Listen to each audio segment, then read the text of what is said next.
And now I know how to do all the flips. I know how to do cartwheels, no-handed cartwheels, butterfly twists. And when you realize how much talent you really need to be able to just do a flip and then also flip that lightsaber with you, that's talent. And that's amazing, amazing talent. And how did you feel when they announced a whole new trilogy with episodes 7 through 9? How do you feel that they kept expanding the universe? You know what? To tell you the truth, it allowed me to continue to realize that Star Wars will have evolutions on just not only our generations, but the generations to come, right? It's not going to stop. Now, hopefully your children one day will have their own Star Wars and their own Star Wars stories now. Anytime that Star Wars is still relevant and still alive, it's a good thing. I've never come across anything to do with Star Wars that has been bad or created bad. Like, look at this. We're having a good time. You know what I mean? This is Star Wars. You know what I'm saying? And this is why we love this franchise, because it connects everybody from all different realms. You know what I mean? Did that answer the question? Perfect. I ramble sometimes, man. I got a question. What was your reaction when Boba Fett captured Han Solo? You know what? Jeremy Bullock tells a great story about that. He's going to be up here about 3 o'clock, 2 or 3 o'clock. And when they were doing the freezing chamber, he has a really good story. And I get to enjoy that scene now a whole lot more because of the story that Jeremy's been able to facilitate and give to me. So, yeah, that's a good one I can't take from him.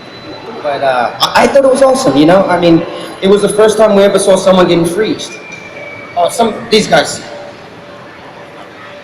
I'll get you guys. I promise. Well, good afternoon. Welcome to Puerto Rico, of course.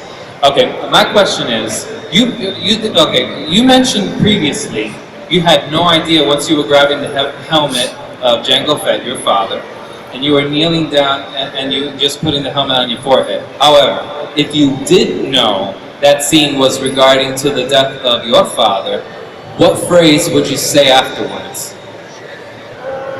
Well, back in the day, I would have been like, but now I'm like, revenge. Only word, revenge will come.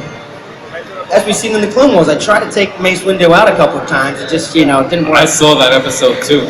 Man, you should. I love that the next episode. couple of episodes, and you really saw Boba doing his bounties. It would have brought tears to your eyes, man. Thank you. You're welcome. Thank you. That actually brings me to a question. Oh no, you can go. Go, you got it. You mentioned earlier that you didn't have any knowledge that you were going to go into the movie to play Jango Fett. Boba Fett, sorry, Boba Fett. Did you make any type of research after you knew what role you were going to play? Yeah. So George Lucas had the crew bring out a 3-seater couch and a little TV and a DVD player, and I had to watch the movies over and over and over when I wasn't filming. So all I did when I wasn't filming was just sit in the studio and watch Star Wars over and over. And that's when I got into the universe of Star Wars. And that's when I got to learn the knowledge of Boba Fett, who Boba Fett was, where he came from. Because when I did Boba Fett, I totally thought that I was going to be Boba Fett. I was just Boba Fett Jr. I had no weapons, no guns, no backpack, no helmet. They showed me this book and they said, this is who you're going to be, when they explained the character to me. I remember opening this book and seeing Jeremy Bullock, right, Boba Fett, for the first time and being like, oh, I have a jetpack and a blaster. So when they gave me my costume, they only gave me a little blue jumpsuit, So I was like, wait, where's the helmet and the backpack and everything else? And then in comes Jango Fett, and I'm like, wait, isn't that me? Then I realized, nope, I got the short end of the stick, and yep, I'm gonna be just in a little blue jumpsuit. So I made a little cry about it. Like, oh, I really wanted more on my costume.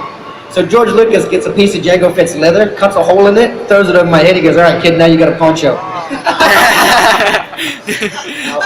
Aside from Ewan McGregor, do you have any close relationship from anyone from the set? I mean, from the cast? Yeah, actually, it's unbelievable. I've become more close. Over here, buddy. Over here. Yeah, don't forget about these guys.